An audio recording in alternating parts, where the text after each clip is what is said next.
Hello everybody, and welcome back to Allotment Garden Happiness. It's the 2nd of March today, and I thought rather than do a full allotment walkthrough video again, bearing in mind it's been February and not a lot has happened on the plot, I thought we could just have a look at what's changed. So I will show you a few bits and pieces today of what's changed in the last month, and then I will add a few other little snippets in the next couple of weeks to update you on what's been going on. So let's go and have a look.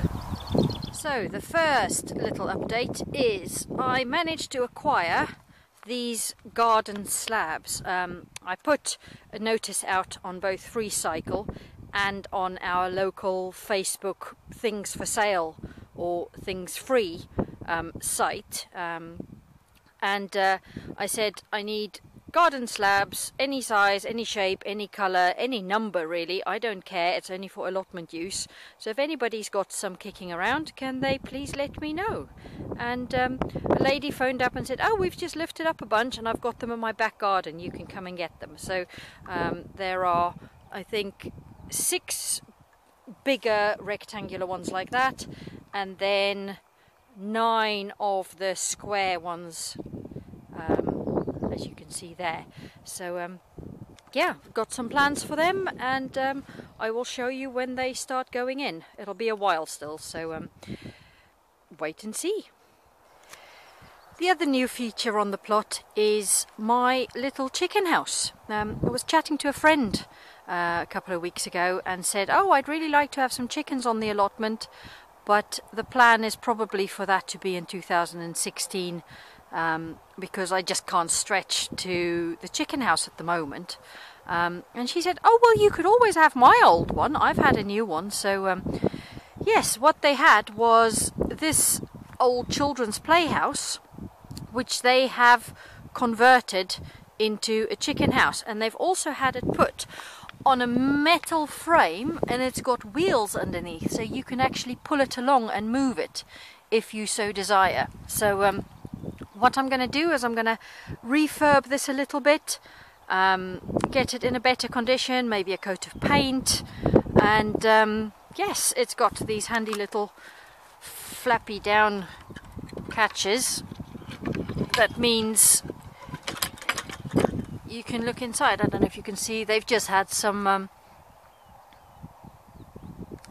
branches, I suppose they are, that they've nailed into the walls there, and she said she successfully kept about 10 chickens in here.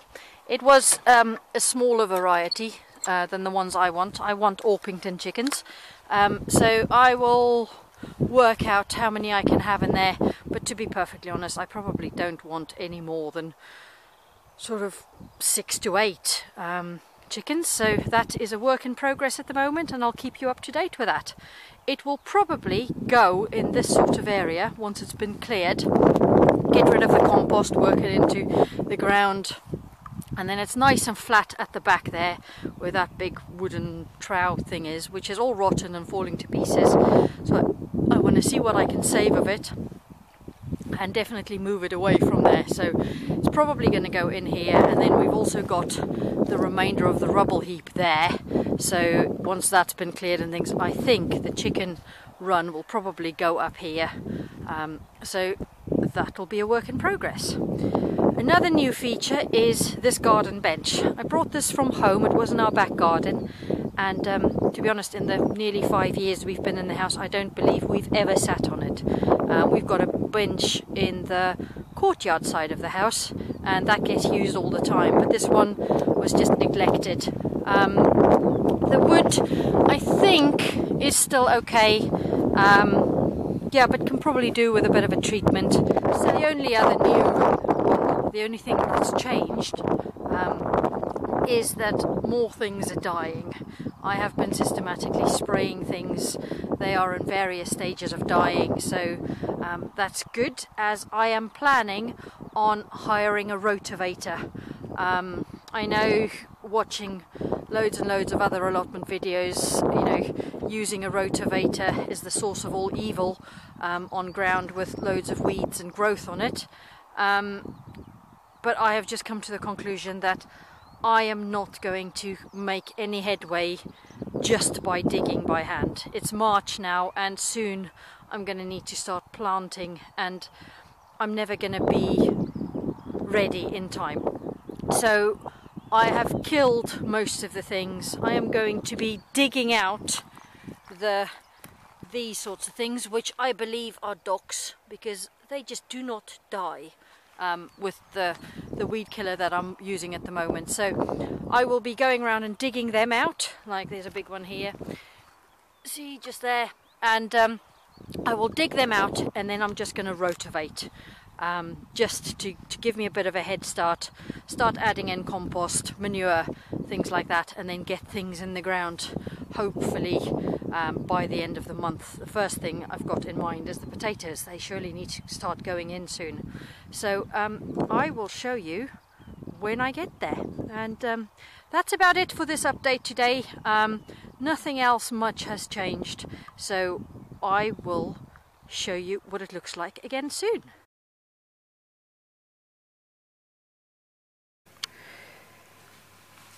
Well, good afternoon everybody. It is the 9th of March today, and I'm catching up with a little bit of seed sowing in my kitchen. Not doing all that much today, although I've got a huge pile of things that need sowing, packets of seeds. My main problem at the moment is lack of windowsill space, so I am constantly just trying to sow a little bit at a time and then find space to put all of these trays at the moment. A little bit of news. I ordered the shed last week, and it has arrived. It is all flat packed and in the garage at the moment. I have started painting a couple of panels, just mostly because the two back panels, once we put the shed up, will be up against the 1,000-litre water containers, so I won't be able to get to them to paint them. So that is why I am making sure to paint the back panels before we put it up, and hopefully we will have a good weekend weather-wise, either this weekend or next, so and we can go and put it up, and that will also solve my problem then as to where some more seeds can go. I've bought some shelving units, and the more hardy plants will have to move to the shed, which will free up some space in my dining room. So today I am planting some sweet peas. Hope you can see those. I absolutely love sweet peas, and I love picking them and just having them in various little containers around the house. So as you saw from the previous windowsill update, I have already sown a bunch of them, 2 containers full in fact. And I quite like using these, well, you'll recognize them as mushroom containers from the local supermarket. So once I've finished the mushrooms, I give them a good wash out, poke some holes in the bottom and for drainage, and then I reuse them for my sweet peas and various other things, but at the moment only sweet peas so far. So yes, sowing sweet peas can't be easier. Literally just, I've put some seed sowing compost in here, and I firmed it down and literally just poke a few holes. They will be planted out from here, so I don't mind if I sow them really closely together, and then just one in each hole.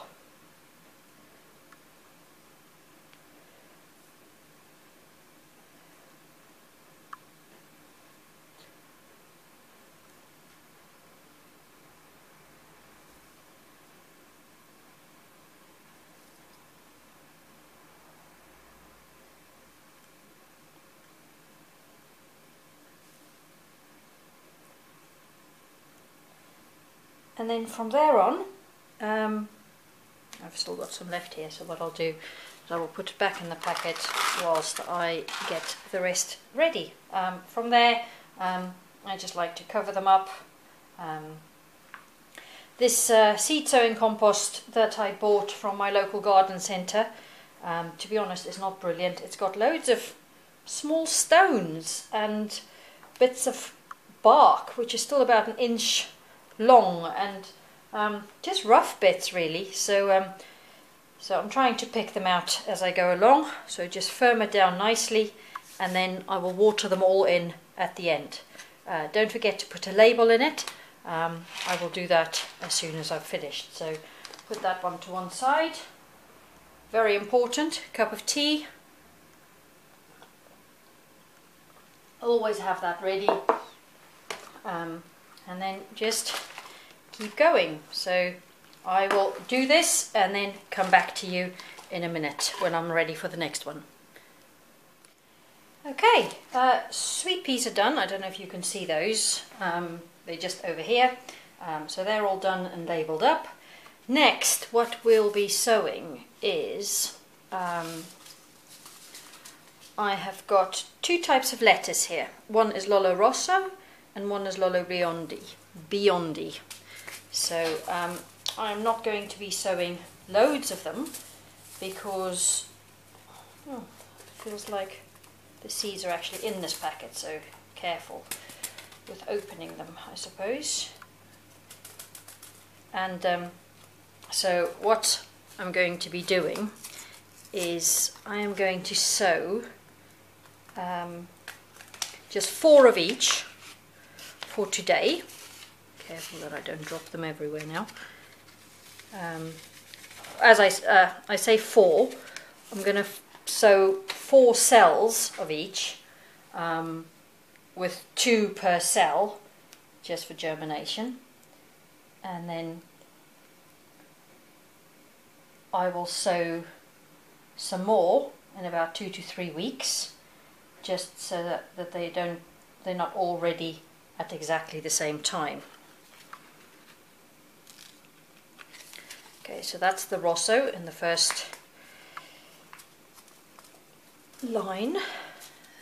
Secondly, I feel that there's nothing up there. Oh, this one is in its little packet. Oh, okay. Strange.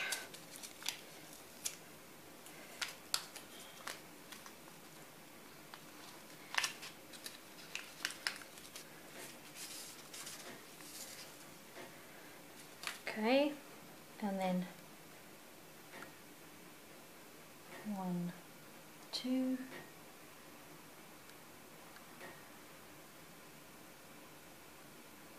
Oops.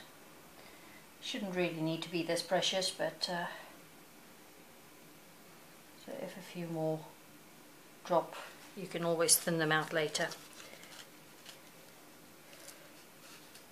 Okay. So that's the Biondi in the second line.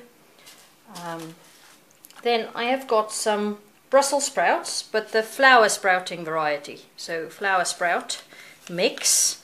I saw them for the first time, I think, on Sean's video, which is the Hort channel, and I quite like them there. And then subsequently I've been seeing them everywhere. Even my allotment neighbour, I noticed the other day, was harvesting his, so I thought, right, I need to get myself some of those.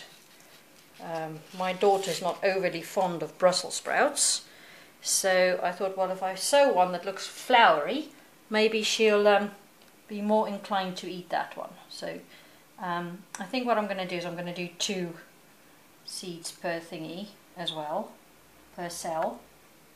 I don't know what their germination's like, so I will thin them out. Personally, I wouldn't want 16 plants, but maybe I can give them away to somebody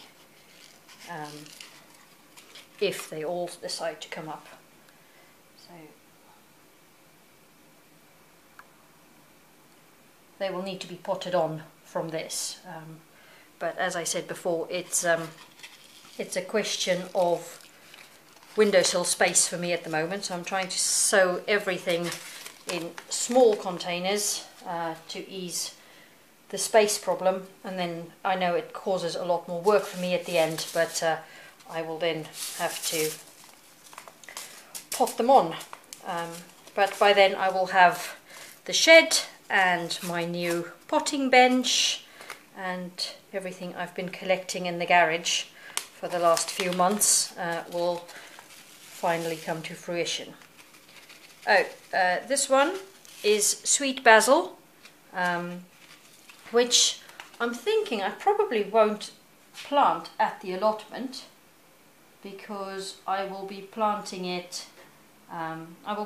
them in my raised bed outside the front door in the courtyard, because from experience basil needs a lot of water and a lot of care and attention, otherwise they just bolt, and I thought, well, I can probably keep a closer eye on them here at home than up at the allotment. So that's it for this container. I normally, with such small seeds, I put some compost in another flower pot and then just sift it over, because you don't want to be burying them too deep. And then the same with watering.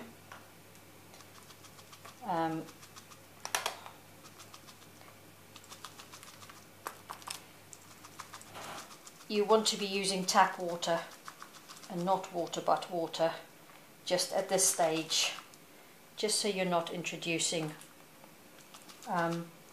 more, I don't know, organisms or bacteria or whatever might be lurking in the water. But I just think at this stage the seedlings needs all of the help they can get, and later when they're a little bit more hardy, obviously water is fine, but for now I like to just give them tap water, and also be careful not to disturb the seedlings too much, the seeds, sorry, so which is why I'm just firming them down, and then I'll show you in a minute what I use to water with at this point in time. I want to buy a little water sprayer thingy, but I haven't gotten around to it yet, so I'm just improvising. So that's that. I'll pop the labels in and show you the next one in a minute. Okay, the last one for today is a Sarah Raven, Euphorbia Oblongata. Now, Sarah says this is one of her favourites and her #1 foliage plant. It is great for greenery when you're doing a cut flower garden. So I am planning on having a lot of flowers this year in order to be able to do vases full of flowers. And yes, for that you need some greenery too. So I have been meaning to buy some of these seeds for a long time. So this is what we're sowing today. Once again, I'm going to do 2 per pot, just because I can then pot them on at the later date. So, and if for some reason some don't germinate, I can always sow some more. I've just dropped 3 in that pot, so, but it doesn't really matter. In fact, I'll just finish the ones that's in my hand. There's 1 more there, so that's now 3 per most pot. So once again, I'll sprinkle it lightly just with my hand this time. You don't need to bury them too deep. Small seeds, well, most seeds, they say, as a rule of thumb, you can do sort of a soil covering of a couple of times the size of this, the dimensions of the seed. So as these are only tiny, they don't need a lot of soil on top of them. Just make sure they're nicely covered. I like to just firm it down. Now, as I said, I was going to show you my watering contraption, but I think my husband has recycled it. He's got a habit of recycling my reusable items. So what I did was basically I had a water bottle like this, which was empty. I made some holes in the top of the lid, and then it's just an easy, squeezable, gentle watering system. So I will have to drink that water and then do that again. So for now I will just have to use my little watering can and be super careful that I don't disturb the seeds or make them float away or something like that. So a little bit of a water, and then I will do the rest as well. Pop some labels into these and then find them a space on a windowsill, which is becoming harder and harder as the weeks go by. So I will see you again in the next little video. Okay, so the tarpaulin's all spread out. Now we're just waiting for the man. So I'll take you down to the shed base for a quick recap. Okay, so this was the shed base. We had a whole bunch of rubble, which we moved all of the hardcore type things into here. There's broken glass, there's old paving slabs, name it, it's in there. And trying to reuse as much as we can.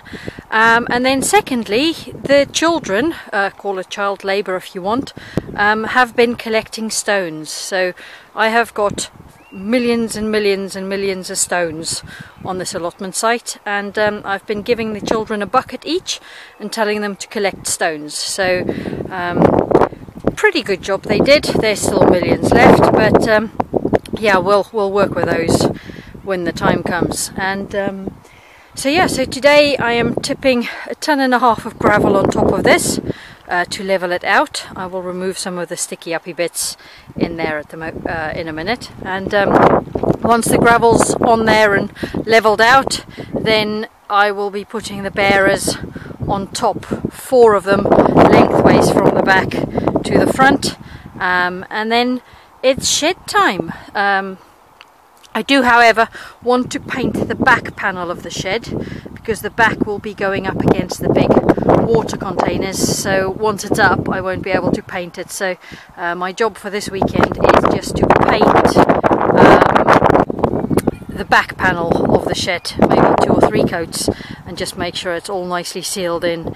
The shed has been pressure treated, but yeah, every extra bit of sealing you can do will obviously make it last that little bit longer. So that's the job for the day.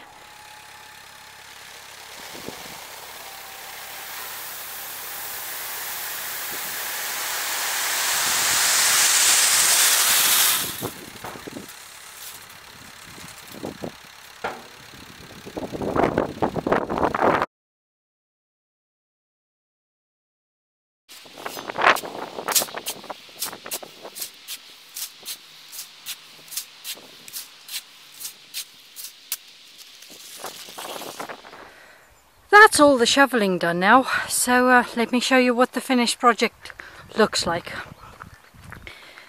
So there's probably about 3 or 4 inches of gravel at the bottom.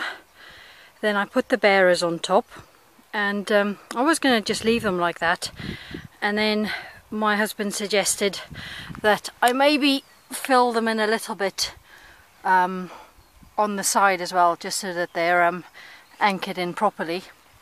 And so yeah, if you can see, I just gave them each another couple of inches in the middle as well. They're very secure at the moment. I can walk on them and they don't move, they don't even vibrate a little bit, so I think they're okay. And that means we are now ready for the shed. So as it stands, this coming weekend looks as if it's going to be tipping down with rain, so not really ideal conditions to be building a shed all day. So we'll have to see what next weekend brings. Plus this coming weekend is Mother's Day, and I don't particularly feel like doing it on Sunday. So that's about it for this episode. I'm going to sign off and wish you all a happy day. Hope you get lots done, and I will see you again in the next episode. So thank you for watching.